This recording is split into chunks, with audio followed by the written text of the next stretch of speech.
Hello and welcome to the Summer Sessions, a podcast where we revisit movies from our childhood. It's a show where we talk about our nostalgia behind these movies, how they got made, and just how well they hold up when rewatching them in the present day. I am one of your hosts, Nick Warner, and joining me, as always, Matthew Pelton. Hello! Dude, I got the intro down this time. You did! Thank God, because last week was Now wait, nightmare. this is going to be an embarrassing question, because Okay. I never listen to For the you or for episodes. me? Mostly for me. Oh, okay. I don't listen to them when they're complete. Okay. Did you keep all the mishaps of the intro and B-movie? Oh, I kept it. You did? Okay, hell yeah. That was a rough I time. made sure to keep it. I think we could just get right in today because this is a movie that I don't have a ton of experience with. Did you watch it before this? Never. You've never seen this? Never. Have you heard about it? Of course. Okay. And we'll get into it. But okay, today we are talking about a movie that Pelton picked that has been kind of circling the realm of Greenlit for a while. It's been on our list since probably the dawn of this show. I think so. I think that was one of the first conversations we had when Yeah. we made the original list. It was like one of the first ones we added. Do you remember how I approached you about it? You have strong childhood memories. But or not only something? that, but Something we like made the list, and I remember 2 weeks into Greenlit, I think I came to you. I think I knocked on your door back when we used to live together. Rest in peace. And I knocked on your door. I'm like, hey, I got a movie for Greenlit, but I don't know if it counts because it came out before we were even born. Yeah, I do remember that. Yeah, and I was like, Batman and Robin. Yes. And I think you were very reluctant to put it on the list just because it's Batman and Robin. That and initially I was like, well, this is also before we were like, oh, we both don't need to watch. That's seen true. the movie. Yeah. But yeah, so the film we're talking about today is the 1997 film Batman and Robin. Hell now, yeah, it is. I watched the movie this morning. As did I. And I didn't realize until literally 5 or 10 minutes ago, as I was writing up my notes, in front of me. finalizing my notes. Yeah. This is not the first in a trilogy. It is a Oh sequel. no! Yeah, I did not this know is the that. fourth in a franchise. How did you not know that? I've never watched any of those older Batman movies. Oh yeah, it's Batman, Batman Returns, Batman Forever, and then this one was the one that killed it. This is the fourth. This is the fourth one. Isn't that insane? That shocks me. I had no idea. Yeah. I genuinely thought this was either a one-off or this was the first in a No. whatever. This is. I'm sure we'll get into it, but this is a very famous fourth Batman film. Didn't even know. Yeah, because it destroyed Batman yeah. for a long time. Sure. Yeah. Which it definitely it's Yeah, definitely interesting for sure.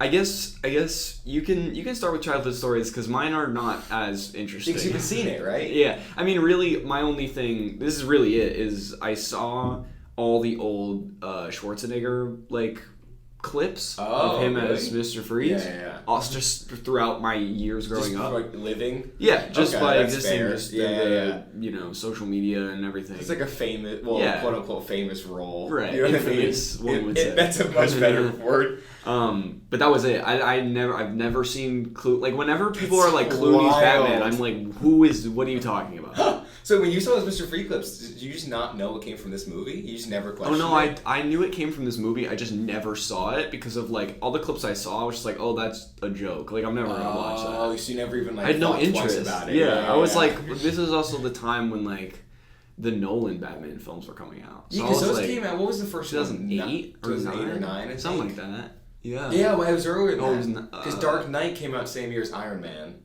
I think that was 09. Yeah. I want to say that was 09. Iron Man was 08. I think Dark Knight was 09. Was it 09? And then think the so. Batman Begins was before that. 07 or 06. Yeah, so we were like that. little when Batman Begins came out. Yeah. Which is probably led to this movie. Okay, so here's my history. Is back in the day, and I still very much am, but I was a huge superhero kid. I think I had Hulk bed sheets. We had the Spider-Man 2 poster with Doc Ock on the wall. Okay. We were big Star Wars, big superhero. We were huge nerds. And I still, you know me, I'm a huge MCU guy and stuff. Sure. But back in the day, I'd watch anything. If I had a superhero, I'm watching it. Uh-huh. You know what I mean? So I don't remember when I watched Batman and Robin, but I know I've seen it many times, as well as Batman Forever, Batman Returns, and Batman. Wow. I've seen all of them. I'm shocked. Yeah, I've seen every single one. But the reason I wanted to choose Batman and Robin more than any of the other ones is going to be really embarrassing. But this is the first time I ever remember, being attracted to someone. I knew exactly where that was going. I remember watching the movie and like Poison Ivy's on screen. I'm like, I don't know what this feeling What is is. this? I don't understand. Jesus Christ. But I love her. That It was my first love, really. So this is what you've been saving for almost a year to tell me this. I was in love with Poison Ivy. That's awesome. I mean, fair enough, I guess. Yeah, right, Like, come on. That's like her entire crazy. pull is like she's the hot lady. It worked. I'm little like 5-year-old Maggie Pelton. Like, we'll get into this, but like, I didn't realize it was Uma Thurman. Yeah, it is. And also, I don't think does it start as Uma Thurman? Yeah, it's always Uma Thurman. It's always, yeah. For some reason, when I was watching this movie this morning, before she like fell into or like got pushed into she got pushed into the chemicals and stuff. Yeah. I assumed just for whatever reason that the actress was not Uma Thurman. That was just a totally different person. I was like losing my mind because when Uma Thurman came on the screen, I was like, why did they switch actors? No, they didn't. What? They looked very similar. To me, they did. Maybe I just was so out of it. I think, okay, here's my story. This is pulling back the curtain. This is like when I revealed one episode later that I watched Hoodwinked in German. Which is so ridiculous. We're going to redo Hoodwinked. I didn't realize this was on HBO or Max. Yeah, well, whatever the hell it on is now. What, Nick? Shut up. I can't with all this streaming bullshit. I didn't realize it was on there. Yeah. For whatever reason, I was just like, I'm gonna go. This is probably not on any streaming platform. Did you go to like get it illegally? I went on YouTube and I found it in like clips. Really? Oh, okay. But I think because of like the quality of the clips, I didn't think it was Uma Thurman. So then I switched over to HBO. I'm just gonna call it HBO. Yeah, we all know what we're talking about. I switched over to the beloved streaming service HBO Max. HBO Max. Yeah. HBO Go. HBO Now. HBO Blue. HBO Orange.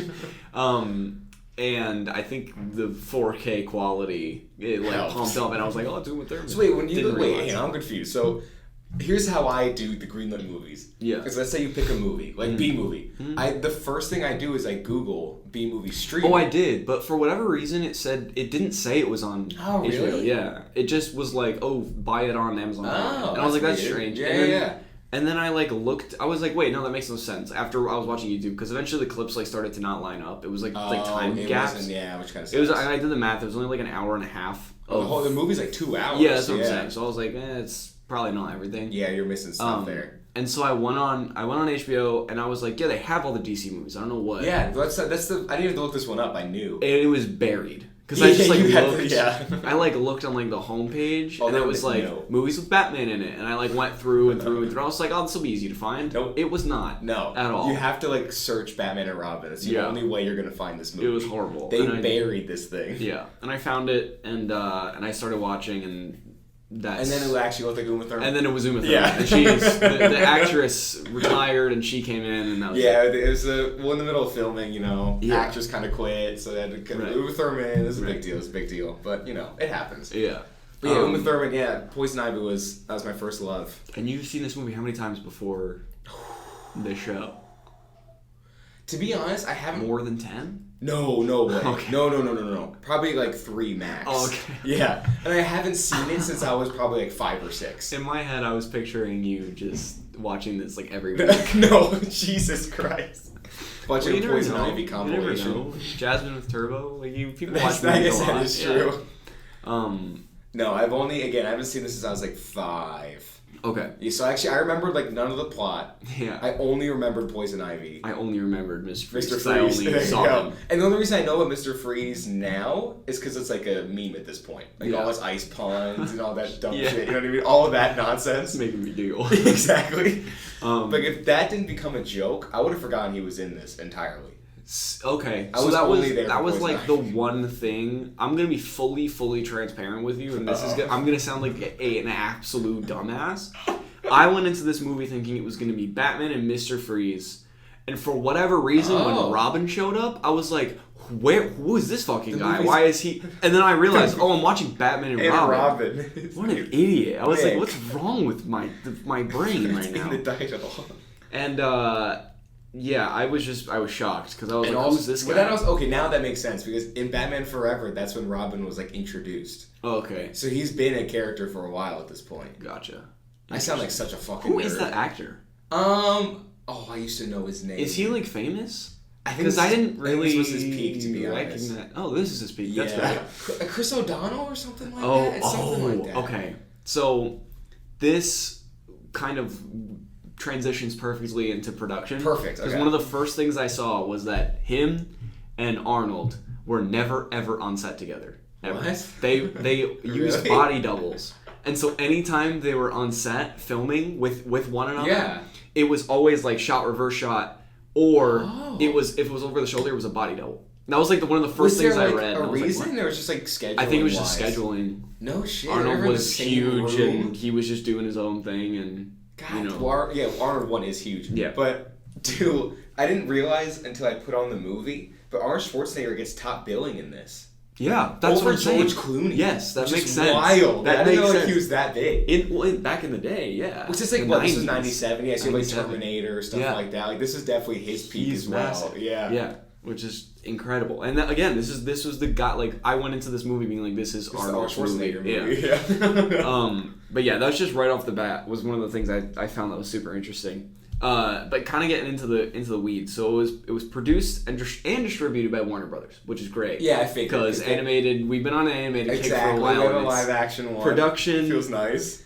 Production and distribution is usually different in animation, True. at least from the stuff we've seen. But this is a cohesive. It's all Warner. kind of Yeah, thing. I know Warner loves their DC stuff, so that doesn't surprise me at all. Right. So this movie was directed by a guy named Joel Schumacher. Yes, it is. Yes. I know this man. How do you know this man? I know him through this. Through this. So he did Batman Forever. Okay. And this one. Okay. The two arguably worst Batman movies. Yeah. And I only know him because I feel bad for him. Because from what I know, his movies outside of those two are actually pretty good. But he's gone down as the guy that ruined Batman. Interesting. Yeah, Okay. for like a while, and then like Chris Nolan came back and like saved him. Yeah. But for a while, he was like this big hated figure, and I always felt kind of bad because he just tried his best. Yeah, he wanted to make it goofy, that was just sure. what he was doing. Yeah. But he kind of got like but he was he was like the scapegoat of like what happened to Batman. Oh, it's Joe Schumacher. Okay. See, Sucks. I didn't really even know. Like, okay, I knew who this guy was. Like, I knew the name. Okay. But then when I was looking up his movies, I was like, I've never really heard of Any a of them. lot of, Yeah, if not all it's of weird, them, other right? than I know. Batman. And I was like, okay, he must be a well-respected guy. He has this huge filmography and whatever. But I know the name, but I just had no idea. He didn't have a filmography that I recognized. So Yeah, I was like, same. it sounds like he's like kind of still doing stuff. Like He's was dead, doing, isn't he? Oh, is he? I don't think he's with us anymore. Hang on. He might have died recently because I'm also thinking of like my brain is still in 2020, so I was like, 2017 wasn't that long ago. That's But fair. Hey, let me I see think if his he's last still movie was in alive. 2017. He died in 2020, June. That's it. Okay. There you go. I think his last movie was in 2017, and again, my brain is just It's just like pre-pandemic brain yeah. almost. So I'm like, that was like a year or two ago. Nope. No, that was 6 years ago. Yeah. Holy shit.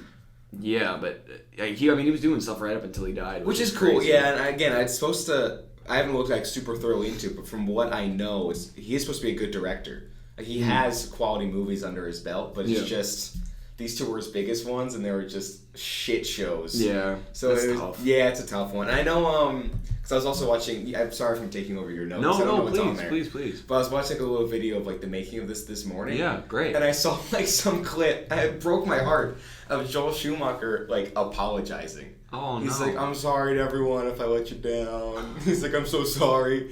Wait, what was this? It was like a interview? featurette on like the DVD where he was like apologizing for Batman and Robin. What? And at some point he came out, I think a couple years after that, and he was like, it was my fault. He's like, George Clooney did good. The Robin did good. Yeah. And he said like Arnold Schwarzenegger was just being Arnold Schwarzenegger. Sure. He's like, everything else though, like that was on me. Like he fully took the brunt. Like it was so sad watching this old man. Like he just wanted to make a cool Batman movie, and man, he just got nailed. That's tough. So bad. It's a hard life to live, I guess. I know. I feel bad for him. But yeah, so this movie was written by a person. I think it's a guy. By a person. A person. It was definitely a person. Moving on. Not AI yet. Yeah. Akiva Goldsman, who won an Oscar For this. Yeah. won an Oscar for Best Adapted Screenplay for A Beautiful Mind. So Oh he was no! the guy Shit. I who must say wrote- that name sounds familiar when you said wrote it. A Beautiful Mind, which Yeah. is pretty dope. Cinematography was by another Gold person, Stephen Goldblatt, not Goldsman. Okay, they're Goldblatt. close. They're cousins. Yeah, who also did the cinematography for Rent and a first shitty Percy Jackson movie. Oh, wah. Yeah, whoopsies. So it kind of actually makes sense. Yeah, it definitely makes sense. Yeah, those movies like Batman and Robin and Percy Jackson. Jackson. Honestly, now that I'm thinking, it kind of look similar. A little bit. This one's definitely way more neon and kind of hard to look at, to be honest. But we'll get to that. But oh my god, it was crazy. Yeah, we will. Yeah. General note, I guess, is this the longest movie we covered? Because this movie was 2 hours almost exactly. Yeah, and all the animated movies are like an hour 30. Yeah, but like I'm trying to think, like, even Cat in the Hat wasn't that long. That was like an hour 20, wasn't it? That was short. Yeah, and then Fred was like 70 minutes. That was nothing. Yeah. I'm trying to think, what other live action movies have we done? Shark Boy and Lava Girl's short. Spy Kids, that was an hour and a half. That's hour short. 40 maybe? Maybe. Zathura maybe an hour 30, 40. Yeah. This is probably the longest. It has to be. I wasn't complaining. There was Poison Ivy in it. That was all good. True. Yeah, best 2 hours of my life. This is the first movie that we've covered. Surprisingly, because this is the oldest movie. Yeah. It's the oldest movie we've covered, but it's the first movie that I found the marketing budget. Oh. Like, there is an actual production budget and a marketing budget. We never have that. So we can actually do the math on if they made money. Okay. Okay, you ready for this? Yes. So they spent $160 million on production. Not marketing. Uh-oh. Okay, $160 million. Is that inflation? Or maybe this is switched, but either way. This is what it was. Okay. Spent 106. I'm just gonna go with these numbers because it's either the first number is production or the second number, whatever it is. Okay. 160 million on production. Okay. 125 on marketing. So that's what? 285? Yeah, I think so. 285 spent total on marketing and production. And, the whole shebang. And the movie grossed $238 million. Oh. So we are at a loss of 20. What is that? $27 million? That's crazy. Something like in the ballpark. So it for lost a Batman movie. For a Batman That's movie. bad. Batman movie that lost money. Oh, well, especially again. I'm such a nerd. I'm embarrassed. I know all of this. I feel like this is what I was like on Fred, where I had all this trivia, but I didn't want to pretend like I knew all this trivia. Sure. But for a second, you said that price, and I was like, why did they spend so much money on this movie? Yeah. But I just remember, I think Batman Forever, the one right before it, also directed by Joel Schumacher, I think that made the... Oh, I might be wrong. What? I could be wrong saying this, because I know the original 89 Batman made a lot of money as well. Just say it. We'll cut it if I'm wrong. It's okay. I'm pretty sure Batman Forever, up till that point, was the highest grossing Batman movie of the three. Oh, okay. And if it isn't, I know it made a shit ton. Yeah. Like if it didn't beat 89 at second, it made a lot of money. So is the one before this? It's one right before. Okay. Same director, same crew. Yeah. So they probably dumped millions upon millions of dollars into Batman and Robin. Right. Assuming it'd be the same thing. Like, hey, people love Batman. He's hot. And then whoops. But I'm correct me if I'm wrong, because again, I didn't even realize that this was the fourth one? quadrilogy. Yeah. Val Kilmer. Yeah, he was Batman before Clooney. Yeah, and then in it was the movie Michael Keaton before him. In the trilogy. Yeah. So it's the same. Yeah. Wait. It's the same universe. Yep. And like okay, obviously like the Robert Pattinson, what's his name? Ben Affleck. Ben Affleck, like all of those guys are they're same different universe, but different universe. Yeah, different. You know different Batman. Same guy, different universe. This is the same Batman. This is the exact same person. Yes. Between three people. Correct. And they look almost nothing alike. They look nothing alike. And if you watch 89 Batman, Gotham itself looks very, very different. It's like they feel like entirely different universes. That's insane. But on paper, they're technically the same thing. Yeah, because okay, I've seen the Keaton one. Which one? Had no idea. If there's more than one, I've seen them all. Okay, there's two. Yeah, I've probably seen both. But yeah, I didn't realize that they were even remotely related because they look nothing. And it's weird. Alike. So my memory of it is that Keaton did my memory like I was alive. Like Keaton did two of them with Tim Burton, and then Warner Brothers soft fired Tim Burton. Why? Because, okay, this is a great story, and I feel like I'm gonna jeopardize it because I don't have the full details. But no, but I'm glad. My memory is Batman was a huge hit, 89. Yeah. With Jack Nicholson, Michael Keaton, that whole thing. Yes. That was the first one. Yes. Yeah. I've seen that. Yeah, that's like arguably the best Batman movie. Yeah. It's up there. I think it still holds up. It's great. And then they were like, hey, Tim Burton, let's do a second one. He's like, okay, you got it. And he made Batman Returns with Penguin, Danny DeVito, Catwoman. Yeah, also a great one. I think that's the one I was thinking of. Oh, fair. Yeah. Yeah. The only problem with that movie is I think it's very good.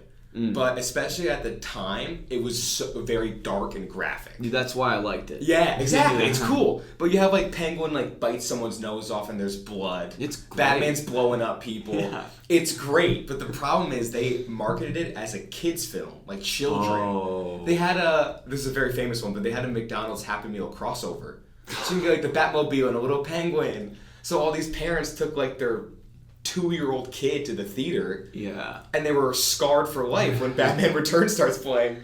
So there were so many complaints. Yeah. Like, it was really bad. Jeez. So the way, like, again, there's a great clip of Tim Burton talking about how he kind of got fired. Kind of. But they kept sitting him down for, like, and talking about Batman 3. And he claims he, like, just kind of got the vibe that he was like, oh, they don't want me to do it. You can kind of tell. They're trying to, like, do you want to do something else, though, before Batman 3? Like, maybe you want to do a different project. Weird. Like, they just didn't want to say, we're letting you go. Yeah. So I think technically he walked, and then Michael Keaton was still on, and then Joel Schumacher came in, made the whole script for Batman Forever, and Michael Keaton just hated it. He's like, I don't like where this is going, so I'm out. Like, I'm not contractually obligated to be here. Weird. So then Val Kilmer took over. That's crazy. Yeah, Val Kilmer took it. And then again, my memory, I could be wrong, my memory is Joel Schumacher and Val Kilmer hated each other. Oh, wonderful. It went really poorly. That's great. It That's always was good. horrible. So I think Val Kilmer walked. He was like, I'm out of here. It's a cursed franchise. It's cursed. 2 people now left. And then, hence, George Clooney and Batman and Robin. And then everyone walked. And then the whole franchise just got destroyed after that. Yeah, it all went to shit after that one. Well, that's great. I'm hearing that about Burton. It kind of is interesting because I'm pretty sure. So I don't know if you know this. He was like one of the original Disney, right? Yeah, yeah. He was like one of the main dudes like back in the day. Did he not like it? He pieced out. Yeah, I think left. he felt. Again, I could be getting this totally wrong, but I'm pretty sure because of his like weird, crazy, psycho dark mind, he was like, "Oh, I don't have a place here." And I can't remember if he got fired or if he just was like, "I'm going to do something else." My memory is he left. Okay, I could be wrong, but I think he took off. But it is interesting that he's just like, "All right."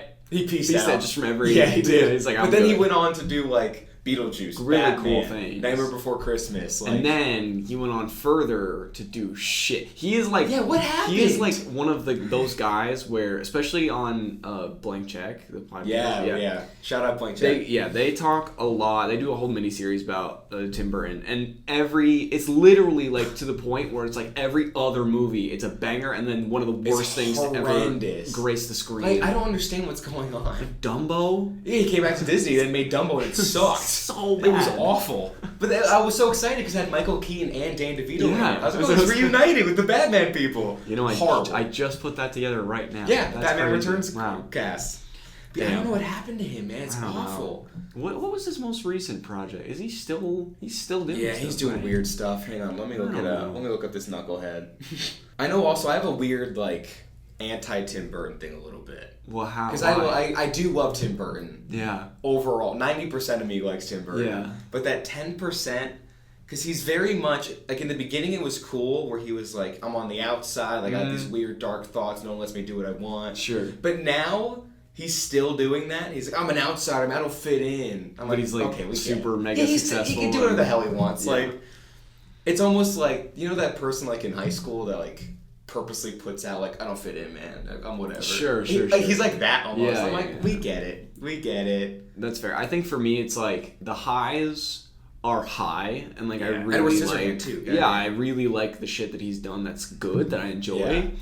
But the lows are so low. That I like almost can't even forgive that. Dumbo, Alice, both of the Alice movies. Which one of those is on our list? I don't even want. That'd be covered one day. I don't even want to bother. And I forgot his most recent project was Wednesday, the Netflix show about the Addams Family. Oh, he directed that? Yeah, he was like a huge part of that. I know it was like his. I thought he just produced it. I think I think he was Dang. EP of it. I think he was like the he was 'cause like the guy. in the TV world, for those who don't know, EP is like your number one. Where in movies, it's producer's number one. But yeah, he was like the main guy behind Wednesday, which I wasn't even a huge fan of. So wow, I've never seen it, so I know a lot of people like fucking adore that show, especially at Emerson. But I thought it was pretty cheesy. I felt a lot of it was like it's just modern day Tim Burton. Netflix with Tim Burton. Yeah, exactly. Like, it's both vibes. It's kind of this gross little crossover.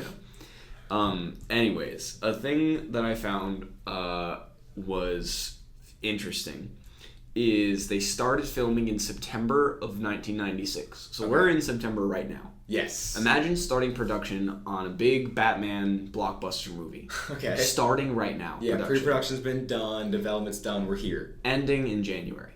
Ooh. They filmed from September to January. That's brutal. And now that's, 5 months. a fair amount of time. Yes.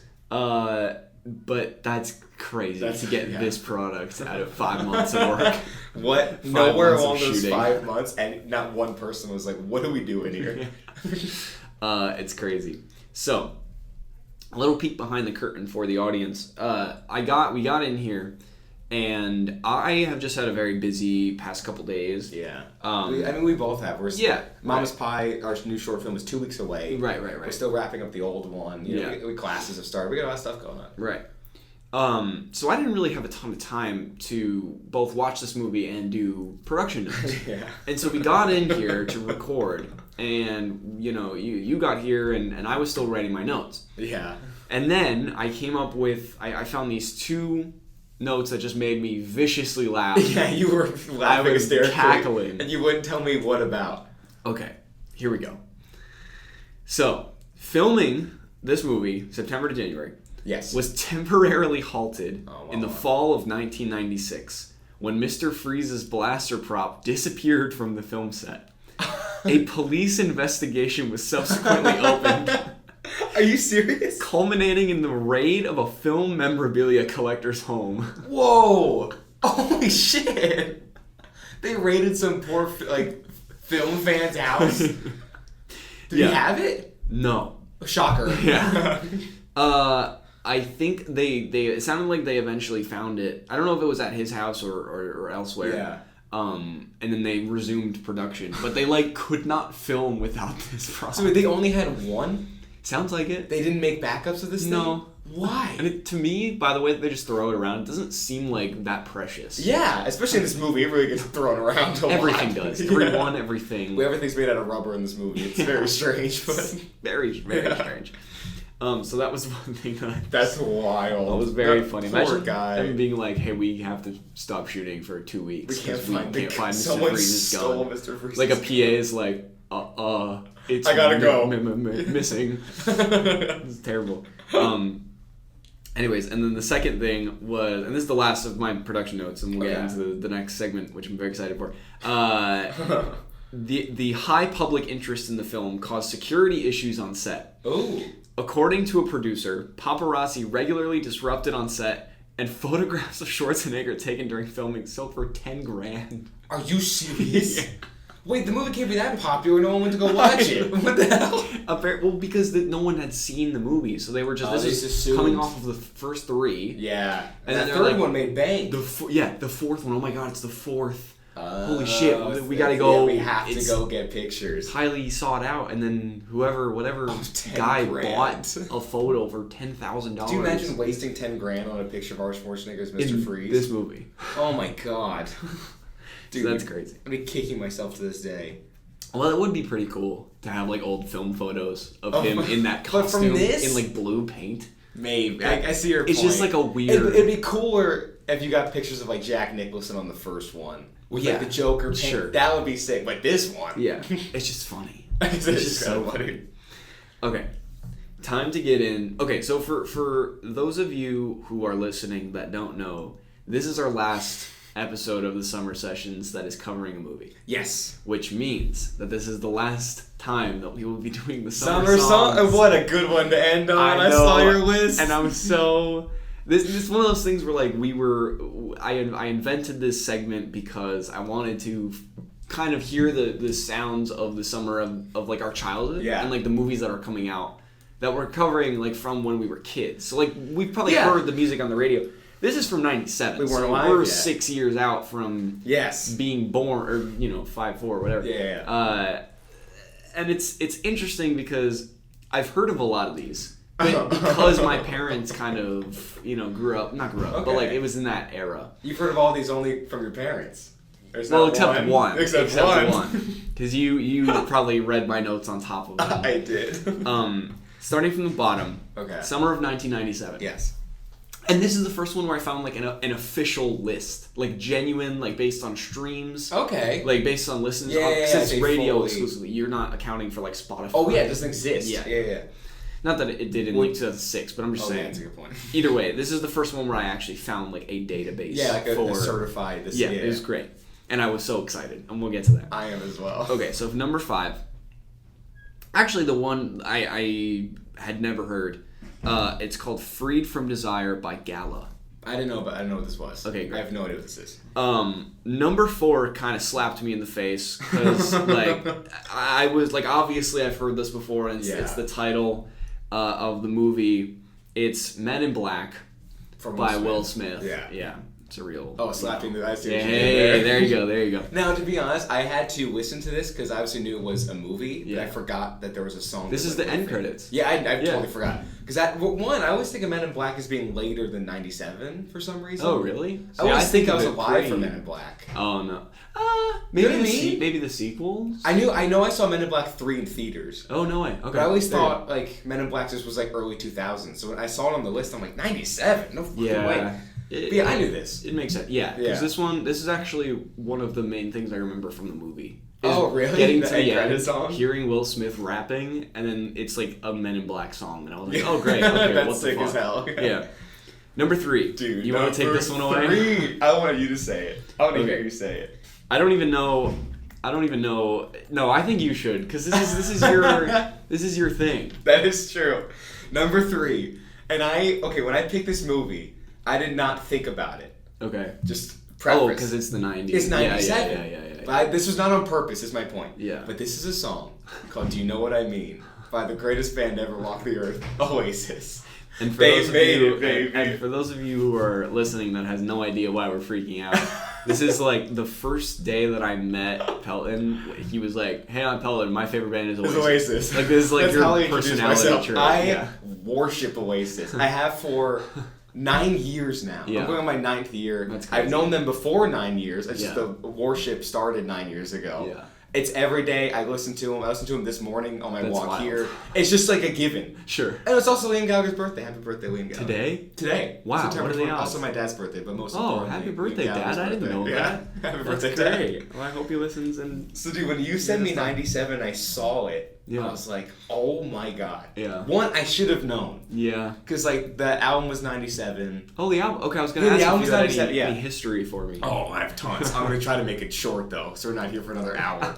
But this is the first single from their third album, Be Here Now. Okay. And it was right after their, like, masterpiece album, What's the Story, Morning Glory. So when this song hit, I think it like broke records when the song came out because it was huge. Peak was number 1. Yeah, it was ridiculous because it was right after the big one. You know what I mean?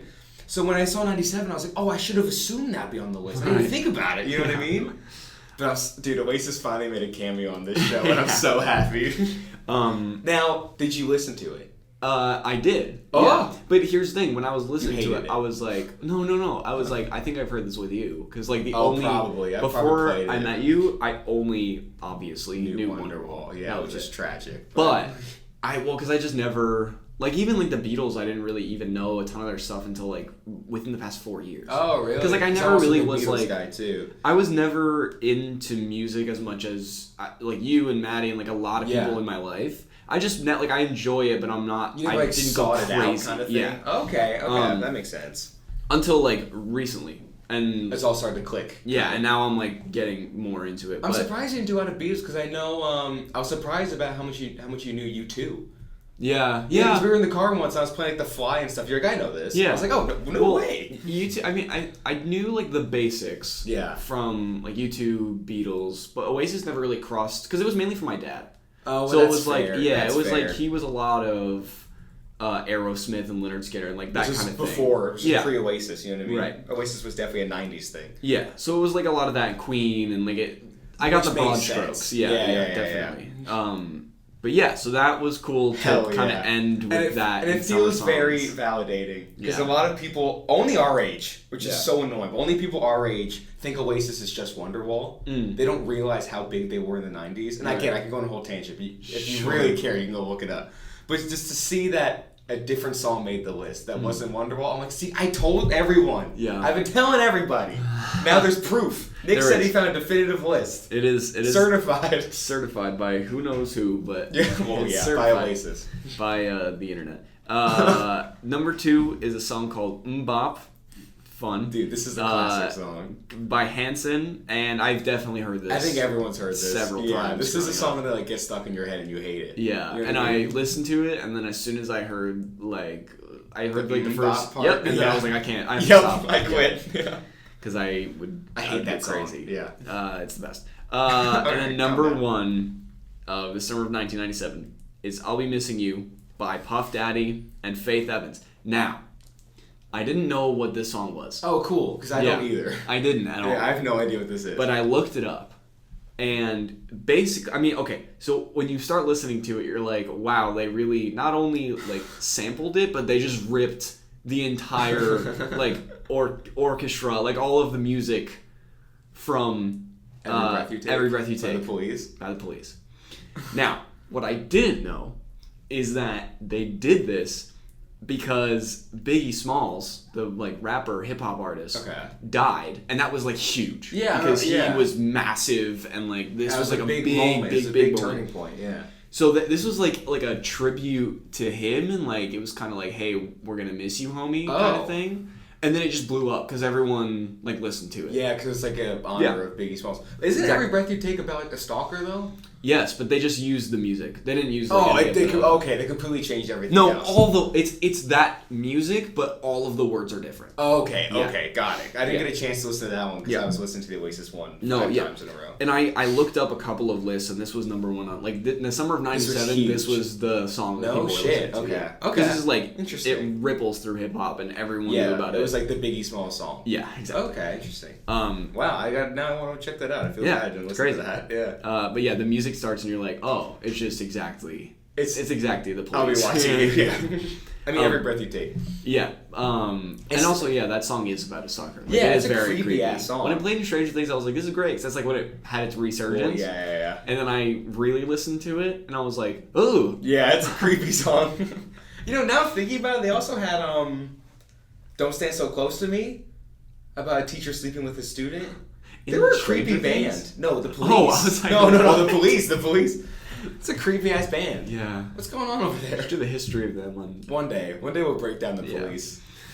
Anyways, okay, getting into the fucking insane plot. Yeah, let's try to get into this plot. I really do think that this is one of the very few movies that we've covered that I've just never seen. And which is shocking. Yeah, and so I was watching this kind of with fresh eyes. And so I didn't have any nostalgia. I was purely watching it in a 2023 context.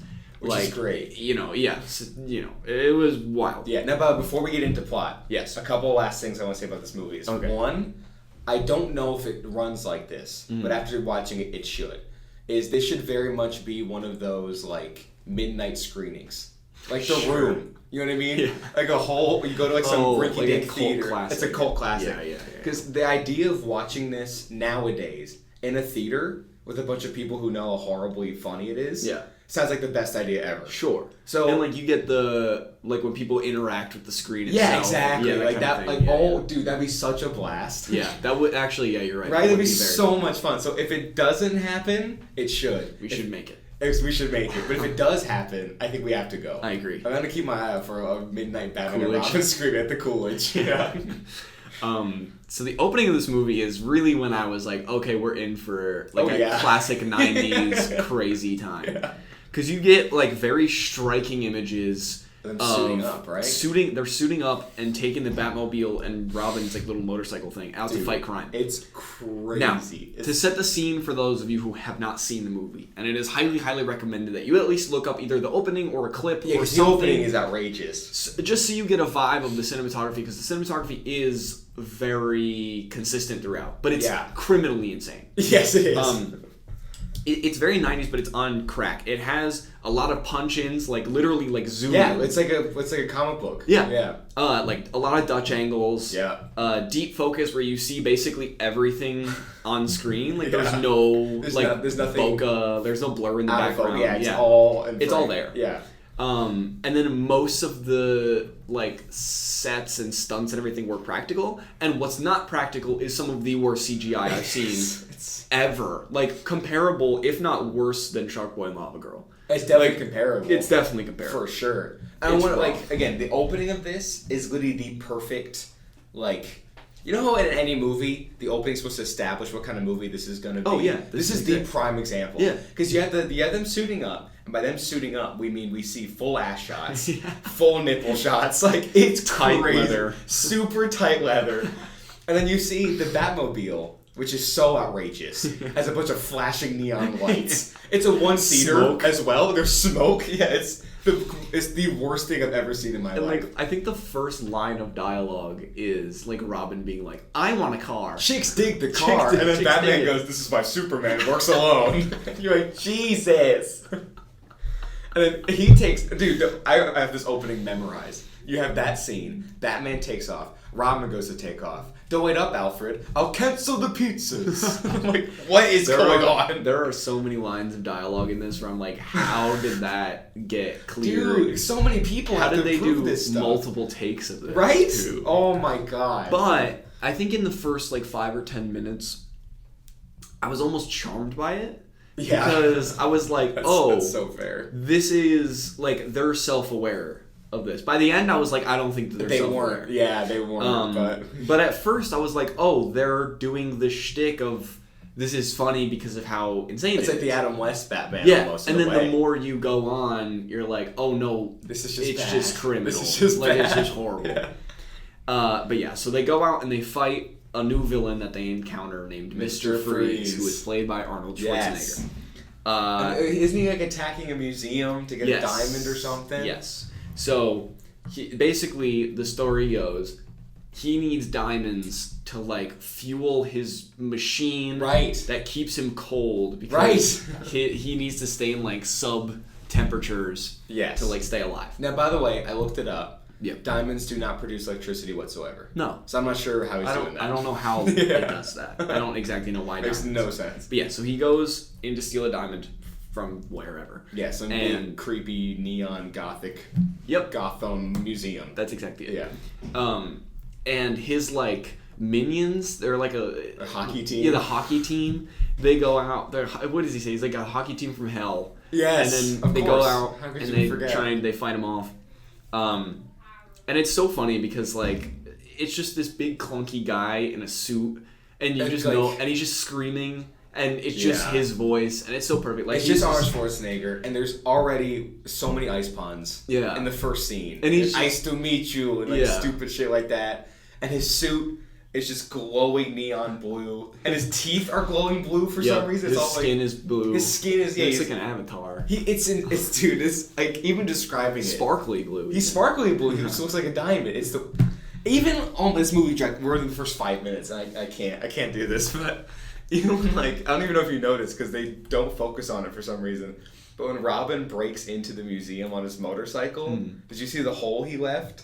I don't think so. Oh, it's great. So he breaks in through a wall on a motorcycle, and somehow leaves a perfect. It's like the Robin symbol Robin logo, on the yeah. wall. I'm That like, makes how? sense. What? But it's so funny because they also have like the dialogue from Schwarzenegger where he's just like screaming. He's like, yes, Yeah, he he's is. Like, he's like, kill them all, and he's like, And he's destroy just the Arnold everything. Yeah, Schwarzenegger, it's like- just crazy. Ugh. But yeah, so Mr. Freeze does his thing. He freezes Batman onto a rocket, and he like He shoots him does.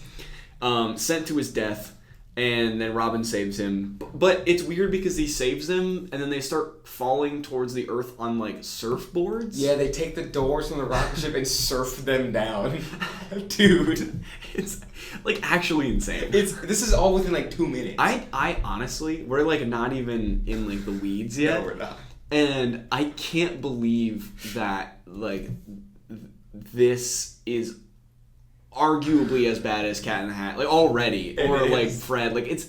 I didn't even think that we'd come close to those two. I was like, okay, we're gonna have one in Greenlit season 1, one in summer session. No, this is our second one. This is our second. I was blown away with how atrocious it was. Because I went in with no expectations. I was like, oh, Batman. You've never seen it. You had no idea. No idea. I will say it's becoming a common expression on this show. This movie is eye bleach. It is eye bleach. It is. For sure. This is so gross. Towards the middle, towards the third act of the movie, there's like a neon like street punks. It's disgusting. It's so nasty. Like, they were like, it looks like they spray painted. I don't even know if they're like trying to pretend they're aliens or like they wanted us to think they spray. I don't know what that was. That was crazy. Awful. That was crazy. And again, if you the listener don't know what we're talking about, just look up. Yeah. Either images of the movie, like Batman and Robin neon, or watch the film. I think like most of the movies, I think you can get away with listening to our episode and not watching it, because I know my dad doesn't really watch them anymore. Yeah.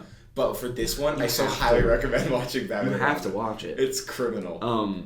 But yeah. So Robin gets frozen. Also, this is another one of those movies where just so much happens. Yeah. Even though it's a 2-hour runtime, like it's still really all over the place. It's one of those like action movies where like the bad guy gets away and then he gets captured, then he gets away, and then he gets captured. It's back. And then it's like a yo-yo. It's back and forth. Exactly. So it's kind of hard to even talk about it, but I'm gonna do my best.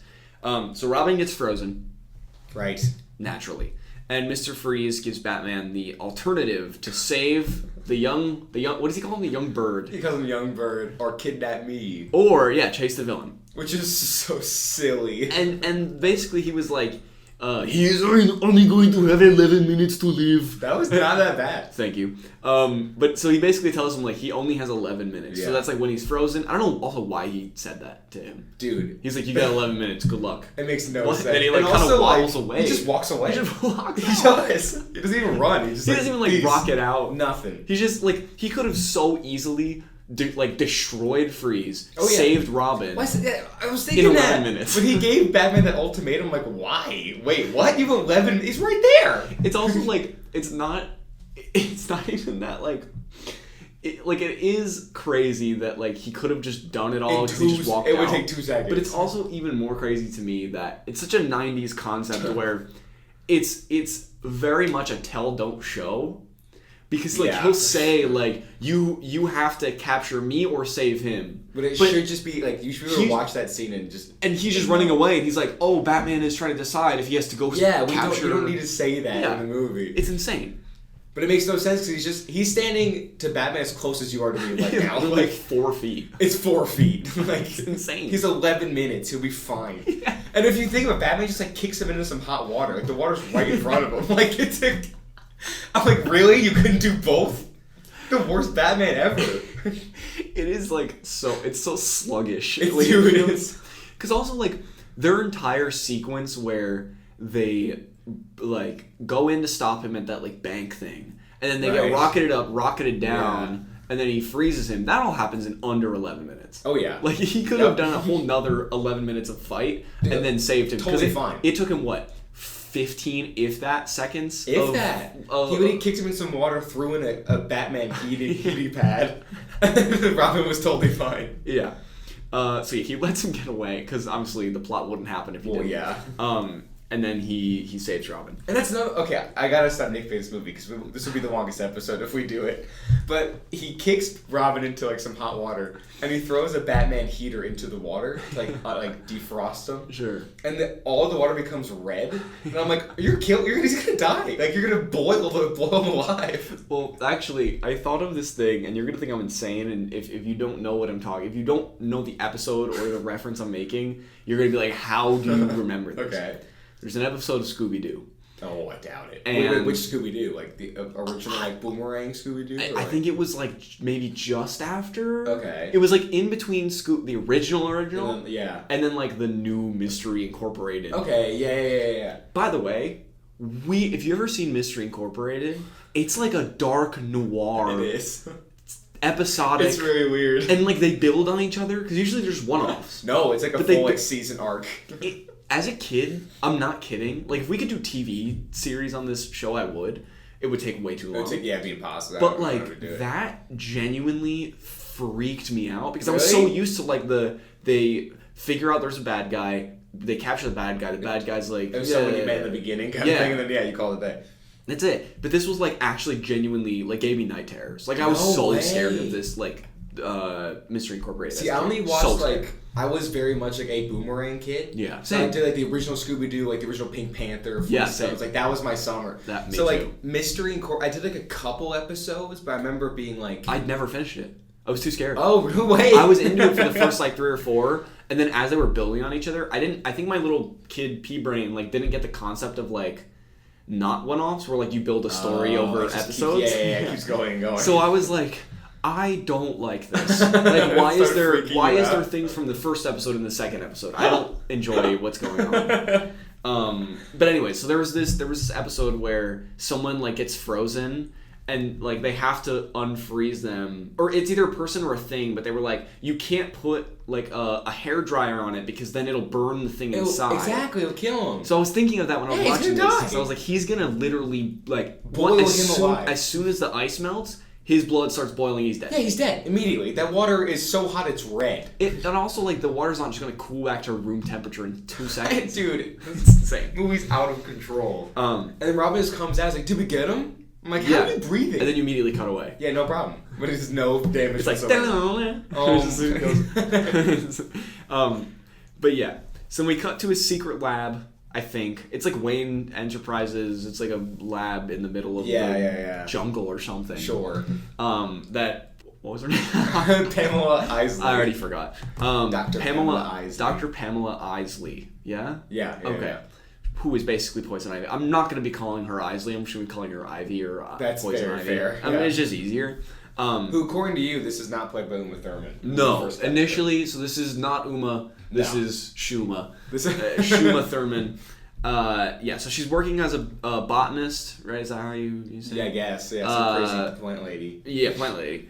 And her boss, I think they called him Gilgamesh. Did they? Yeah. I don't know if he's like an established Batman guy. No. I don't know who that is. Because like he's like this mad scientist. Yeah, it's so weird. It's so weird. Okay, so essentially, there's like this lab that is set up by Wayne Enterprise. Yeah, somewhere Bruce Wayne, in like South America. South America. Yeah, I think he's paying for like the research. Yes, and it's Gilgamesh who's like the big evil crazy scientist guy, and then Poison Ivy before she's not Uma Thurman. Yeah. So the crazy Gilgamesh guy uses Poison Ivy's research and like dumps a bunch of venom into like this guy serial killer who's in prison for life. Yeah. And he like I can't even explain the visuals to this because his body starts to like morph and he like grows. It reminds me of like Captain America. Yeah, but like you're seeing it happen. Yeah. But you know what? I think this is the only one I'm giving the movie where I'm like, that looked cool. Are you serious? Because it didn't look bad. I thought it looked. Did you? Because it was like really goofy CGI. It's like his arm was like rubbery and like expanding and contracting. True. It looked like he was just gonna like blow up like a balloon and pop. I hope for this movie it looks good. Sure. Okay. Okay. Two very different things. That's a good point. But then they create Bane, which like I didn't know he was in this movie. I also didn't know that like was that character like famously like created that way. Or like was that like creative liberties taken? They were like, this is his origin. I don't know if has any direct connection to like Poison Ivy and stuff, but he does do like the Venom green toxic shit. Yeah. Dark Knight Rises actually was the one that took like the creative liberties. Or when they just kind of cut that. They just made him some big strong guy. So that must be why I was like, where is this coming from? Because that's all I knew him from. Yeah, which is but like if you're like comic Batman guy, he's very much like the green tube and he's got the Venom shit. Yeah, that's what he is. That's crazy. Okay, so this is like comic accurate. Yeah, the one I know is not. Well, kind of. It's like it's like a mix. Like in the comic books, he's not just some guy that goes. Like, well, yeah, he's a person. Doesn't speak. Yeah, like it's so ridiculously over the top in this movie. So like take the guy that talks in Dark Knight Rises and just add the green Venom to him. Okay, and then you probably get comic accurate. That makes sense. Yeah. Okay. But yeah, so Poison Ivy, the lady, kind of sneaks into Gilgamesh's Suma Sherman sneaks into the secret lab where this all is happening. He's having a big presentation. Yeah, for like to people. Yeah, like the UN is basically there. Didn't he call him the United Oh, Nations? does he actually say that? I think he says the non-United Nations. Missed that completely. Did you really? Yeah. I totally was just like, it's like the UN. No, I think he calls them the non-UN, and then it's never explained what that is. Oh, great. Yeah. And like, do they like? Also, it's not explained. Like, do they buy the technology? I don't know. Like, what goes on I have there? no idea. Also, we never see. Does she kill Gilgamesh? I can't remember. Yeah, I think. Okay. Yeah, she kills him. Okay, so she gets caught for sneaking in the lab. Well, she doesn't. Uma Thurman does. Right. Yeah. Gilgamesh pushes Shuma into a bunch of chemicals, thus creating poison ivy. Yeah. After he asks her out, and she says no, and he's like, "I hate being rejected, so I'm gonna kill you." Yeah. Yep. This is what this movie's doing. Exactly. And then in my head, they were like, "Rap on this actress, Uma Thurman. It's your time to start." Genuinely, I thought that's what happened. Because when she stood up and she was all hot, I was like, oh my god, they got Uma Thurman. They got Uma Great. Thurman. Wow. They got hot 90s Uma Thurman. Yeah, that poor lady in the beginning, and she got fired or something. I just rapped on her. Poor Suma. Suma Sherman, rest in peace. Rest in peace, 2020, 1997. 1997. But yeah, so then Batman and Robin learn about Mr. Freeze's backstory and how he needs Diamond to stay alive. And how his wife, basically his whole like origin is, I guess his wife has like stage 4 some disease. What I forget the disease name. Yeah, it's made up. Really. But I think like the only way she can survive is if he like backward engineers his like freezing technology to like save her. I think. And like it's very weird. And like he only wants to save his wife initially. That's like what, which is like. That is also kind of comic accurate. Yeah. Not that, to be fair, let me just clarify real quick, because I know I'm just a big superhero nerd. I don't read a lot of comics, but I just know of them. Yeah. You know what I mean? But I'm very much not the guy that's like, it has to be comic accurate. I kind of like it when, or like, it's a movie, it can do whatever the hell it wants, you know what I mean? Right. But just, it is kind of interesting to compare the two. So in the comics, that is like Mr. Freeze. His wife, he freezes his wife because he's like, I can't figure it out, but I'm going to. And he just needs money for like his research. That's why he robs banks and stuff. But in this movie, he's just like a supervillain for the craziest reason, and he just loves killing people for no reason. Like it's bananas. He wants to save his wife, but he like has minions. Yeah, he has a whole hockey team for some reason. But yeah, so Poison Ivy comes back as Poison Ivy, and poisons Gilgamesh. And in my notes, I have in parentheses, is now Uma Thurman? So I didn't realize that about a couple hours ago, so that's great. Whoops. Back at Mr. Freeze's place, he has his hockey team minions sing the song from A Christmas Without Santa. Yeah. Which is Mr. Coal Miser. Yeah. Or Snow Miser. And I was like so excited because I was like, this is the best. But then he's like, I'm Mr. Dude, it's so weird.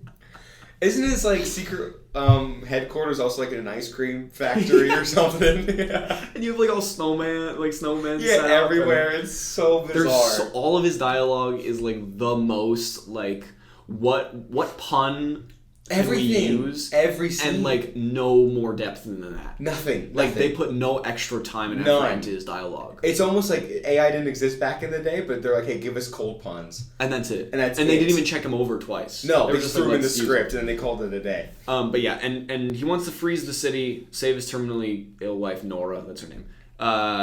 But yeah, so then Alfred. Why does he want to freeze the city? There's a reason. There was a reason. It was something stupid. I know that. Yeah, I don't remember. Maybe. Because we'll get to it because it comes later. But remember, like Poison Ivy kills his wife, or he thinks he kills his wife. Says, you should make the society pay. Make Gotham freeze and hold a ransom and then get millions. It's out of control. Very weird. It's just the goofiest thing ever. But back to the one character who I think is not half bad, Alfred. He's the only one. Yeah, his niece shows up, and I don't know, I was a little confused by that because she seems a little too young to be his niece. I was thinking that too. But anyways, that's a different story. They let her stay at the place until she finishes school. I'm pretty sure is the story. I think she's in college. I think. And then she like slips out of the house. She leaves. She goes somewhere. We don't really. She's up to something mysterious. Yeah, we don't really know. And Mr. Wayne Bruce. Wow. Okay. Yeah, Mr. Bruce Wayne. Mr. Wayne Bruce. Wayne Bruce. He puts money into a new telescope, like for the town or something. Right. Is being a He's being philanthropist. A good guy, Yeah. Just giving back. Everyone loves him. And Poison Ivy shows up. Here we go. and pleads with him to give his money to protect the plants and animals of Earth. Oh yeah, Yes. She hands him like a contract. Yeah. And in the contract, it basically says, "Hey, kill millions of people." And he's like, "Why would I sign this? Are you insane?" She's like, "What's the problem? We're gonna fix Mother Earth." Yeah. And then we have a quick little cut back to Mr. Freeze and his like minion or something. He like freezes him naturally because it's the only thing he can do. Yeah, all bad guys have to freeze their own minions. Every Right. good movie does it. Yeah. And he sees a newspaper headline that says that Bruce Wayne has, like, he donates all these diamonds. So he's like, Yeah. oh my god, he has diamonds! Okay. So then, Batman and Robin are at an auction of sorts. Ugh. It's like weird. They're like auctioning off dates or something. Yeah. With these beautiful ladies. And Poison Ivy walks in, spreads her, like, pheromone dust. Yeah, or so whatever. she has like a dust that makes all men like attracted to her. can't think of anything else except wanting to be with her, right? Yeah. And they all go ballistic over getting a date with her. They're all like raising, including Batman and Robin. And Robin's like, I'll borrow your money. I'll borrow your money. To Batman. And then I know it's a very memed on scene, but I have to bring it up. So I don't even have it in your notes. I just started laughing because I think you're. Yeah, oh wait, no, go for it. See what the same thing. Is this about the Batman credit card? Yup. Dude. Are you kidding me? I cackled at that. I like specifically put it in my notes because I was like, "There's no way he pulled out a Batman credit card. It's like a Visa and everything. It's this little Batman logo, the Visa symbol at the bottom right. Never believed it came without it. What? And he like, What is he purchasing? Her for $7 million. No, I'm saying like, why does he never leave the like? What is he purchasing on a day to day? Like, is he filling up the tank in really the Batmobile? That thing's a gas guzzler for sure. Have you seen that thing? Dude, he needs to fill that up like every 10 miles. Like, what's going on here? It's like, if you pull it out, when he pulls it out, I think I paused it. And I was like... Are you kidding me? I almost called you. I'm like, I'm quitting the show. I can't do this show anymore. It is actually, like, insane. It's insane. But yeah, so then Poison Ivy, she almost steals the diamond because everyone is kind of going crazy over her. They're all in love with her. And then Freeze shows up and steals it from her. And she tries to pheromone dust him, but it doesn't work because he doesn't have blood. Cause it, like, I guess the pheromone makes your blood hot. Is that what happens when you're like in the mood? Does your blood get hot? It's blood going somewhere. I know it goes somewhere, but does it heat up? No, I think it... I don't exactly know. Yeah, I know it just has an effect on the blood. He doesn't have blood, so like that's the whole thing. Oh, see, I thought she blew the dust on him, and he was like, "Oh, it doesn't work. I'm cold-blooded." Like it does, and she's like, "Yeah, it heats up blood, but your blood can't be heated." Oh, he's Mr. Freeze. Maybe that's it. But I was like, "Well, when you're smitten, does your blood get hot?" I don't know, man. I don't want to. Yeah, I'm not sure. I don't know, dude. I don't know the biology behind this. I'm pretty sure they didn't think any further than. They fixed the blood. He has cold blood. Why not? Yeah. This almost feels like Joel. Like I love Joel Schumacher, and I forget who wrote this again. What was his name? Another cat's kind of high up in your notes. I feel bad making you check. Akiva Goldsman. I feel like he's making like his kid. Like, hey, write a script, and I'll go in and fix it. Like, you just do draft one. It's literally Sharp One Lava Girl. It's like the kid did draft one, and then they're shooting in like a week. So he's like, oh shit, and then he's turned that in. Yeah, and not once. Like, and the 2 weeks that they had when Mr. Freeze's gun was stolen, they were like, we gotta search for it. We can't fix the script. We need the gun. There's nothing we can do. So then Batman disengages Robin's engine in his motorcycle when they're like chasing Mr. Freeze. Oh, I forgot. Because he's like, I can make the jump. They're like gonna jump from like this big hand on a building over to another building on top of the building. And it's worth pointing out, especially in this scene, because I don't think we've touched on it a little bit. But Gotham just looks so gross. Oh, so disgusting. There's like just ginormous statues everywhere, and there's monorails everywhere. All the buildings are like 80 to 100,000 feet high, like, and they're all directly next to each other. Yeah, it's so nasty looking. I hate it. I hate the look of Gotham. It's like dark and gloomy, but like condensed. Yeah, it's like this, and like it's just disgusting. And then you have all the neon of everything. Like, oh, it's eye bleach. It's literally eye bleach. But yeah, so anyway, so Batman and Robin are motorcycle and Batmobile chasing Mr. Freeze in his like tank. Right, whatever right. that thing is. Actually, it's pretty cool. With all the spikes on Yeah, the all the front of spikes. it and stuff. So they're about to go from one of the statue hands up in thousands and thousands of feet in the Yeah, sky. it's so ridiculous. Over to a building. They're making the leap. And Yeah, Robin's like, they're I can doing like make a the Fast and jump. Furious Yeah, jump. I can make the jump. I can make the jump. And Batman's like, no, you can't. And he turns off his engine. He Which is like, does. why does he have access to that? I know. Just so funny. But so then Robin doesn't jump. Batman can't. jumps. Yeah, Yeah. right. He makes the landing. Mr. Freeze makes the landing. Yeah. And Robin is like furiously upset. I don't He is blame so him. upset. Yeah. And also, it's worth pointing out, like, the kind of conflict between Batman and Robin in this movie is Batman doesn't fully trust him. Like, Yeah. he has to always think he has to take care of him. But I'm like, this wouldn't be an issue, but you made your Batmobile a one-seater. Like, you're just being a dick. True. He's just being in the car with you. What the hell is this? That sucks. But yeah, so, and then Batman, he captures Mr. Freeze, which the way that they reveal that is so strange. Cause Like, like, he's like on the ground, like yeah, well, it's just, weird like shot. cuts from like darkness to like it like lights up and then he's just like standing over him with his arms Oh crossed. yeah, It's such I a remember strange seeing shot. it, and Mr. Freeze almost looks like a body, not a body double, but Yeah. it looks almost like a mannequin. Like, Yeah, oh, they definitely. couldn't get Arnold Schwarzenegger that day. Yeah. It looked weird. It didn't Very look like a weird. person. And then he scorns Robin because Robin like basically admits that he's in love with Poison Ivy. He can't get over the pheromones. Yeah. And Which, listen, I couldn't either. Sure. I'm on Team Robin, yeah, baby. yeah. Yeah. You're still under that influence. This movie's fantastic. What are you talking about? Yeah, it's insane. But yeah, so Poison Ivy and Bane, crazy Just Bane. pointed out Jock Bane. Yeah, beat up some spray painted neon thug dudes, Dude. and They take look so over gross. their like what They're under a Turkish highway, bathhouse like or whatever. wherever it is. Yeah. It's just like this bright, disgusting It's neon. so gross. To create like Poison Ivy's lair. So Yeah. then she plants like She these needs a seeds lair, too. and yeah, of course, Obviously, yeah. duh. She's like, oh, I'm Poison Ivy, I'm going to make a lair. Like, every supervillain needs a layer. Obviously. It's a fact. And yeah, and then we have this little scene where Bruce's girlfriend asks him if he wants marriage, and all he can think about is Poison Ivy in this scene. So the pheromones are still getting to him, but he's starting to like realize like maybe he's not in love with Poison Ivy. Maybe it's just some sort of crazy spell little or thing. something. No, also worth pointing out, and I could be wrong, so I might double check it. Mm-hmm. But the actor or actress who plays Bruce Wayne's girlfriend in this movie, I don't think is the same actor who played the girlfriend in the last movie. Did they all walk? I think it was Nicole Kidman. Oh, that makes sense. So I forget if sounds she's right. Batman Returns or Batman Forever. She's I in don't one of them, remember. I know She's that. in one of them. But I think it goes from Nicole Kidman to her, and I don't know if it's supposed to be the same character or not. Oh. So, and they never address it. They just say, hey, you guys have been dating a long time. When are you going Yeah. to propose? And then they just kind of stop that plot line for It no is reason. a little weird. I think Yeah, Nicole Kidman was the Yeah. love interest in the last one. There you go. What? So what? What? What's No going idea. on? I have no idea.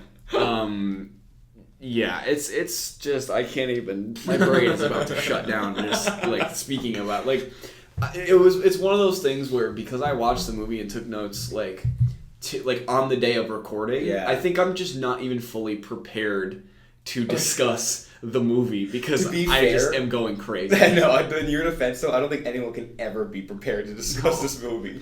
It's just so insane, and I also don't even know if any of this is entertaining because we're just like this sucks. Yeah, like I was like that's why for this one, like I think you just have to watch the movie Yeah, I agree. because the plot is so outrageous. It's ridiculous. All right, Alfred's niece sneaks out again. Right. What is her Barbara. name? Barbara. Now, Right. also interesting note, again, just because I'm a fucking nerd, but in the comics, Batgirl is Barbara Gordon, Yeah. who's the daughter of the police Commissioner Gordon. commissioner. Yeah. Yeah. In this one, she's just the niece of Alfred. Yes. I'm not sure why. So I'm I- assuming it's Barbara Pennyworth, like I it's guess Alfred's so. last name. Yeah, but I don't know. I don't know if they ever say her last name. Creative liberties. Creative Liberty, sure. I don't mind the change. It's just That also would be weird if that's how we found out that Commissioner Gordon and Alfred were like related. that's true. It's strange. But yeah, so she sneaks out again and she goes to a street race and finds Robin. Yeah. And he finds then he finds out that Alfred is dying. He has the same disease that Mr. Freeze's wife has. but only stage 1, Only stage 1. not stage 4, like Yes. the wife. McGregor disease. Is it actually what it is? I wrote it down. Why Yes. is it McGregor disease? I don't Is know. that- Conor McGregor. That's what I thought, yeah. That's exactly it. It's actually what Conor McGregor sounds like. Fun fact. Yeah, that is. Yeah. It is. But yeah, so Ivy, Poison, Wayne Bruce. You're being very formal. Yeah, today. it's you gotta add the commas. You know? It's the only way I'm keeping myself sane. Poison Ivy and Bane break Mr. Freeze out of prison and team up. She's like, he's a big lunk and he's stupid, so I'm gonna convince him to team up with me. Yeah. Batman, Robin, and the whole police department, they go to Freeze's lair because they're like, we found it, let's go see what's going on here. Not knowing that he got broken out of prison. Yeah. And then, immediately, because why not? Again, this movie's 2 hours, and it feels like things just happen so quickly that like nothing has time to breathe. I know. It's ridiculous. But the second that they get there, Poison Ivy, Bane, and Mr. Freeze all just randomly show up. Why not? Yeah. Yeah. And they start attacking them all. That's just what happens. There's a unit now. Yeah. And Robin gets upset because Batman was supposedly jealous that Ivy wanted to kill Robin instead of Batman. And Batman throws him in some goop. And then Robin, basically he storms off and basically is like, I'm going solo, I don't need you anymore. I have a theory about the goop. Yeah. Because if you remember, that their lab is an ice cream factory, and the goop is green. So did he throw him into a vat of mint chocolate chip ice cream? Melted? Yeah, just like soft serve. I really want that to be the truth. That would be pretty cool. Because what else could that be? A vat of green goop in an ice cream factory? Come on. Well, my thinking was, because isn't Dick Grayson the guy who like goes crazy? Or like he goes off on his own and he like kind of goes a little nuts? And like becomes like a villain sort of? That's Jason Todd. Okay. Yeah, different Robin. But one does go off and become Nightwing. That's what I thought. Yeah. I could have sworn. I forget who it is. Yeah, you might be right. I don't know. I don't know my Batman lore that much. But I could have been. That's the thing. The Robins, I'm not. When I saw that, I was like, oh, when he pushes in the goop, he's gonna go storm off and become this. And then I was like, oh no, this movie's not fucking doing that. No way. Let's call it Batman and Robin. No fucking way. Yeah. But yeah, so Poison Ivy kills Freeze's wife. She like pulls the plug and she's like, there's not room for the two of us. Yeah. Yeah. And blames it on Batman and Robin. Or I guess specifically Batman. Yeah, Man-Bat. Man-Bat, maybe comma-Bat. Comma Rob. Yep. Ew, I don't like that. No, I don't like that. Rob. No. I'm glad you caught it. Yeah, and he convinces... She convinces... Smooth. You can tell, this movie really broke your brain, It really snapped me in half. Yeah, she convinces Mr. Freeze to... make the world suffer. Freeze everyone. Yeah, freeze all of Gotham. Hold Gotham for ransom. Get him billions of dollars to do his research. And then, and then they rule. Then they just rule the world. That's it. Dude, like, I don't know. That's the thing. Like, if anyone... I watched it this morning. If any of my roommates turned to me and said, what are you watching? I would say, I don't know. Yeah. I could just tell you the title. Yeah. Like, why are they doing this? I don't know. Yeah. Why does George Clooney suck ass in this movie? I don't know. Like, what's going on? It makes no sense. Yeah, Alfred has McGregor disease, which freezes Conor wife. McGregor. Conor McGregor. And his niece learns about his secret, which is that he's Alfred, the fucking Batman. The Batman Alfred. Yeah. And then Poison Ivy steals the keys to the roof from the police guy where the bat signal is. Full transparency, for about 5 minutes, I fell asleep. So the next couple of notes, I'm going to be like, oh, that happened? Okay, great. So, so this is great that I'm explaining this to you now. Yeah, exactly. I'm like the audience member here. Okay. So Poison Ivy. Yes. She blows her little pheromone dust on Commissioner Gordon. Oh. And she's like, can I see the bat signal? Because it's sick and you're hot. And he's like, yeah. And then she takes the keys, runs up, changes the bat signal to a Robin signal. Oh, that's why it was a Robin and signal. lures him to her lair. Because I saw the Robin signal. I'm like, when did that happen? Yes. I fell asleep. So she changed it because she was like, I can get this fucker. Oh, okay. Yeah. Now that lures makes sense. him to her lair, kisses him. Were you awake at this point? Yeah. Okay. It doesn't work, right? Yeah. This. I think I woke up. He has like rubber lips on. First, which is. And he like peels them off. But it's one of those things where he like peels them off right in front of her face. Yeah, he does. So he's like, gotcha. And then she just like shoves him. It's like, yeah, no shit, she's gonna shove him. You're right Dude, there. what were you expecting? What an idiot. I know. He's what was so his dumb. plan? I was like, what the fuck? Remember when he pulled that off? I'm like, okay, what's your plan now? That was you like got the it where Arnold you want it. Schwarzenegger. He's like, you get. Wait, I forgot how to do his voice. You got this. The chopper. Yeah, wait. You do the job. No, fuck! You lost it. Wait, what does he say? He's like, you can either let the little birdie die, or you can chase me. There it is. You got it back. You probably clip the shit out of that in the audio. It's fine. Well, we know the clip on the Instagram now. Yeah. I'm gonna edit you as Mr. Freeze. I can see it coming. There it is. Yeah, Okay, there I got it it is. You can either get the boy or come after me. There we go. We need subtitles for the show. What the fuck did you just say? What was that? It's essentially what he sounds like. That's true. I will say, actually, I did throw on subtitles when watching this movie. Yeah. Because there's so many of his lines, I was like, Also, what? all of his audio clips. It does! Did you catch that too? It's just Dude, like, it's blown out. It's so blown out. It's just, what like, the hell? Imagine him just being like, the ice is nice, but it's just like, like, it's so bad. I was stunned. Like, almost every line of dialogue was just peaking like a motherfucker. But yeah, so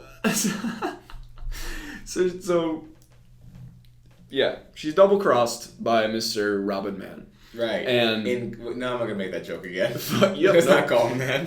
Batgirl fucking shows up, and you're like, oh shit, who the She's fuck a is costume this bitch? now. Because it's Barbara. Yeah. Barbara finds out all of her secrets, all the secrets from Alfred, and then He made her Alfred. costume. But Alfred is like AI.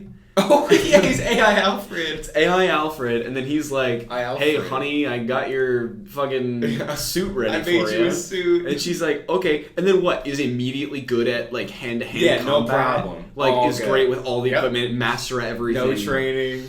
Like even like the grappling. Yeah, thing. nails it. Totally fine. Yeah. And I love when she shows up, and I don't know if it was meant to be a joke or not, but she shows up. And it's so obviously her. Yeah. And Batman's like, who are you? She goes, Bruce, it's me. like, I don't know if she was kidding. And it's like, neither of them do a voice, so it's like, No. obviously. Yeah. It's like if I saw you Hello. in like a Bat, even if I didn't recognize you, as soon as you start talking, I'm like, oh, it's you. Yeah, no shit. They don't put on any kind of voice. No.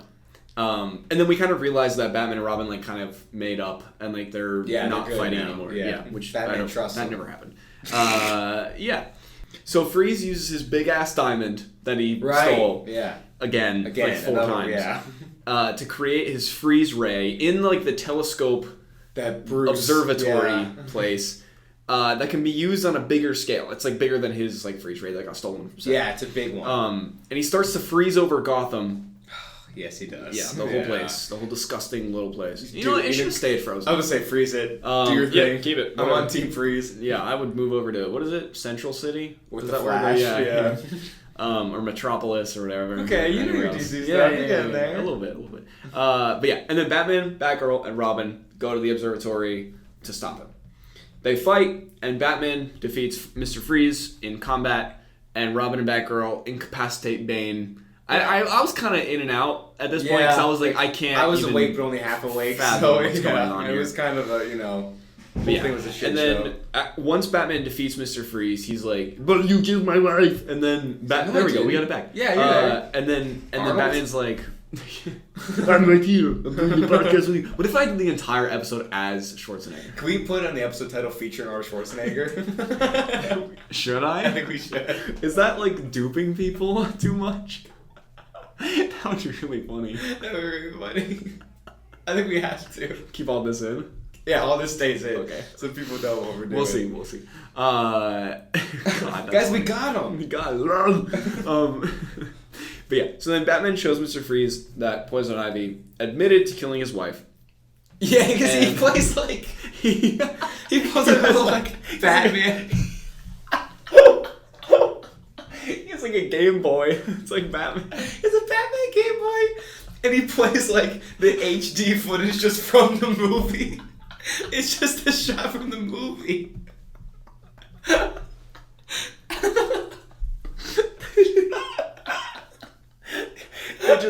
You Mr. Freeze like, where did you get that footage from? And he's like, oh, I got it from the director. And he's like, what director? Joel Schumacher.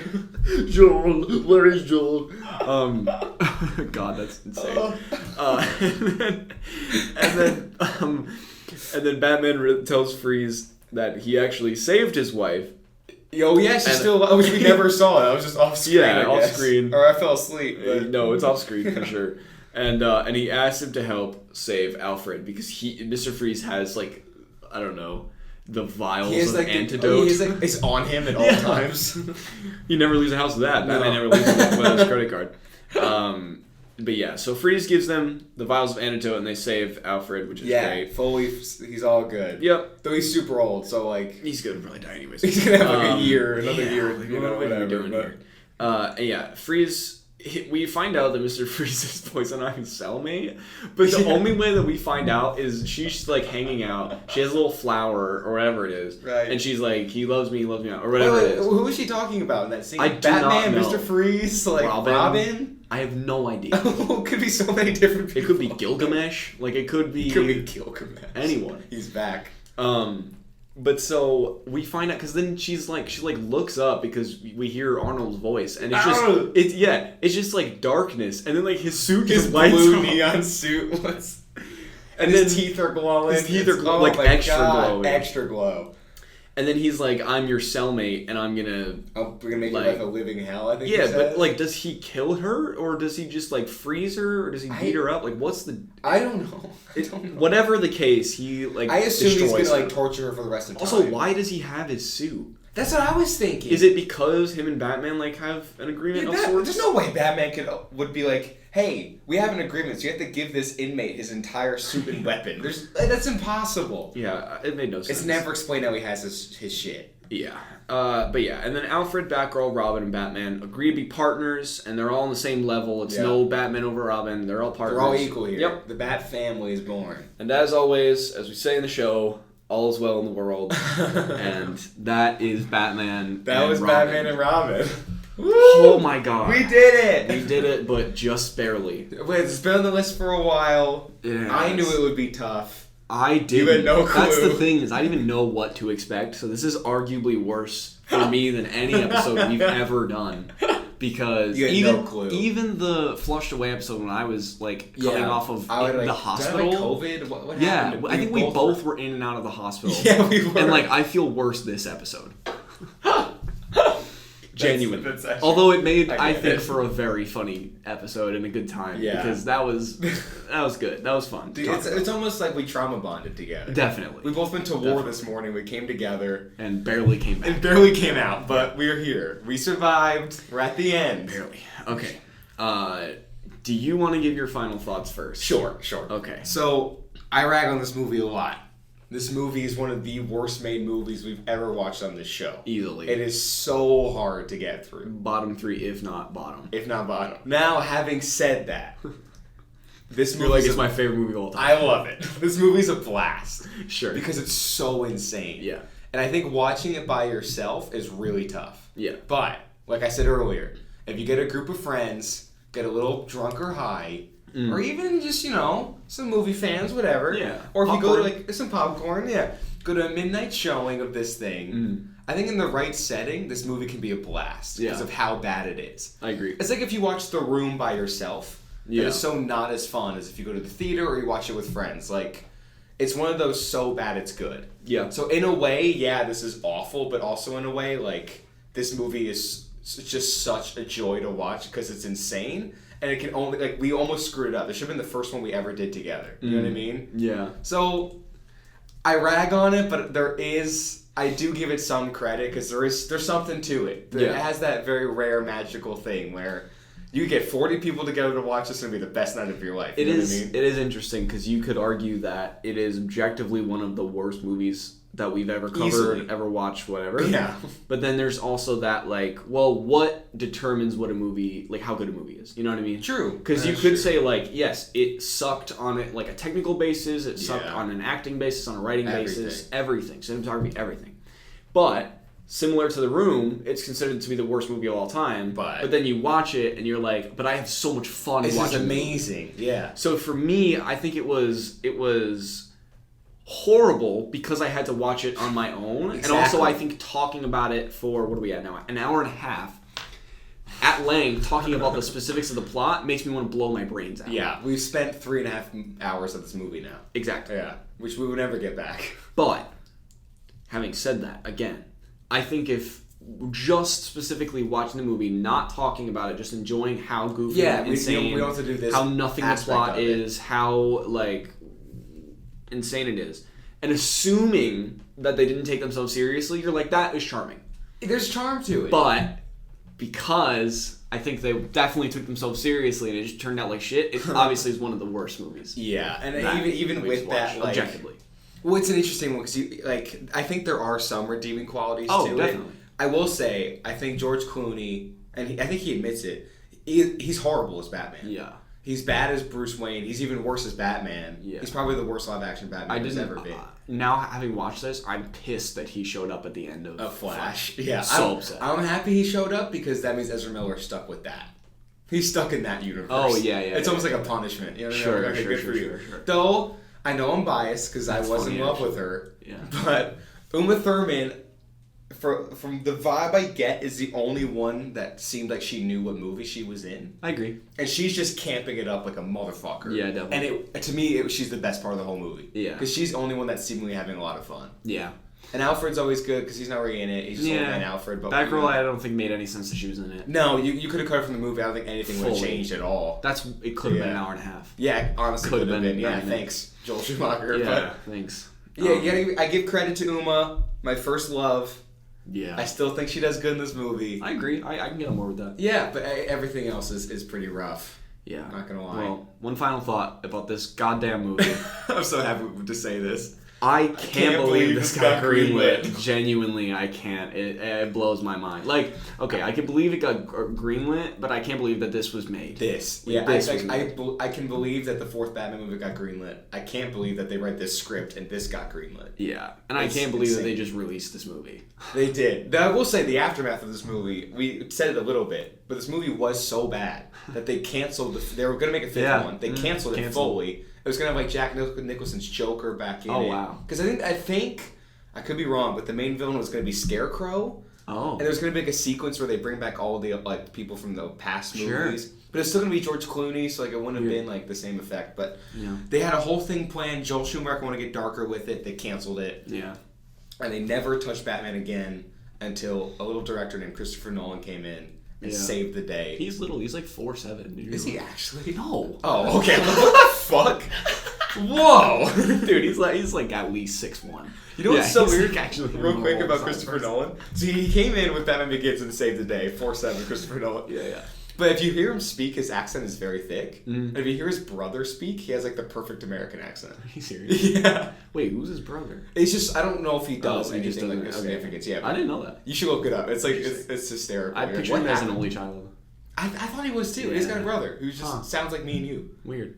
Isn't that bizarre? Yeah, it's interesting. But anyway, yeah. So this movie, like the damage of this movie was huge, Detrimental to my health. It was detrimental. And if you watch Batman Begins, it's the polar opposite of this. It's all super realistic, super dark. Like that's the only way that could have been made. Yeah. It's like we'll make the polar opposite of Batman and Robin. Okay, we'll give you the green light. I'm surprised this one wasn't Tim Burton. It does have like weird Tim Burton. It feels like a fan of Tim Burton. Yeah, I guess. Like someone trying to emulate it. You know what I mean? And just failing horribly. Yeah. Well, for all of that conversation, done. Tune in next week for our summer sessions finale. Yeah, we made it. It's over. Summer sessions in September, October. Yeah. I actually looked it up. We started this in May. And we're ending end of May. We're ending it at the end of September. So it's a 4-month project. Okay. Greenlit season 1 was 2.5. Damn. Which is crazy. So like the space, because I feel like we've been doing summer seasons first. Like think about when we watched Surf's Up. It does feel a long time. And when we talked to Ron, that feels like ages. Yeah, rest in peace, Ron. Yeah. Well, he's alive. Well, if he's not on the show, he's dead to me. Okay. So, yeah. All right. Well. All right, everyone. We will see you next week for the summer sessions finale. Boom. Peace out. Go watch Batman and Robin. Please don't. Please don't.